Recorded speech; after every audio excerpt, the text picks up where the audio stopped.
Tension, ইয়া রাব উম্মতি উম্মতি। বসতে গেল নবী টেনশন, উম্মতি উম্মতি। ঘুমাইতে গেলেও নবীজির পেরেশানি, উম্মতি উম্মতি। 24টা ঘন্টা নবীর ফিকির, উম্মতি উম্মতি। আম্মা জান আয়েশা সিদ্দিকা বলেন, একদিন তাকায় দেখি হুজুর আলাইহিস সালাম নবীজি খোশ মেজাজে আছেন। কি আনন্দ নবীজির চেহারায়। তাই মনে মনে ভাবলাম, নবী যেহেতু হাসি খুশি আছেন, এই সুযোগে আমি একটু দোয়া চাইলাম। আম্মা জান আয়েশা সিদ্দিকা বলেন, নবী উদউলি ইয়া রাসূলুল্লাহ, ও নবী আমার জন্য একটু দোয়া করে দেন না।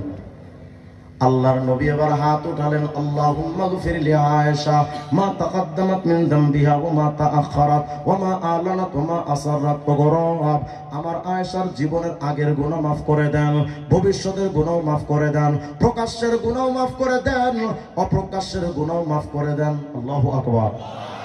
আম্মা জান আয়েশা সিদ্দিকা বলেন, এমন চমৎকার দোয়া,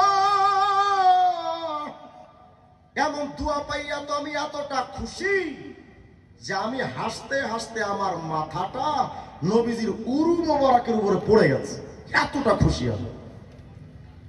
আল্লাহর নবী বলেন, ইয়া আয়েশা আয়াসরুকে দুআই, আয়েশা আমার দোয়া কি তোমার আনন্দ দিয়েছে, খুশি হইছো?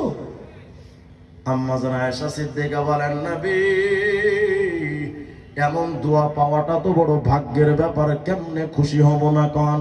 আল্লাহর নবী আমার বলে, আয়েশা রে, যে দোয়াটা আজকে তোমার নাম লইয়া একবার তোমার জন্য করেছি, আয়েশা তুমি তো খুশি। ও আয়েশা, এই একই দোয়া আমার সব উম্মতের জন্য 5 ওয়াক্ত নামাজের পরে আমি করি। মায়ার নবী উম্মতের জন্য এতটা পাগল। সুবুলুস সালাম কিতাবের 30 নম্বর পৃষ্ঠার বর্ণনা।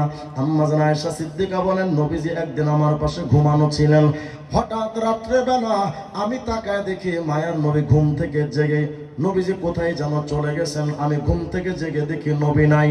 কুনতু যাতা লাইলাতিন ফাআতলুবান নবী, আমি এবার নবীরে খুঁজতে লাগলাম, নবী কই? আশপাশের বাড়ি খুঁজলাম, নবী নাই। রাস্তাঘাট খুঁজলাম, নবী নাই। আশপাশে কোথাও নবী নাই, নবী কই? আমি আয়েশা খুঁজতে খুঁজতে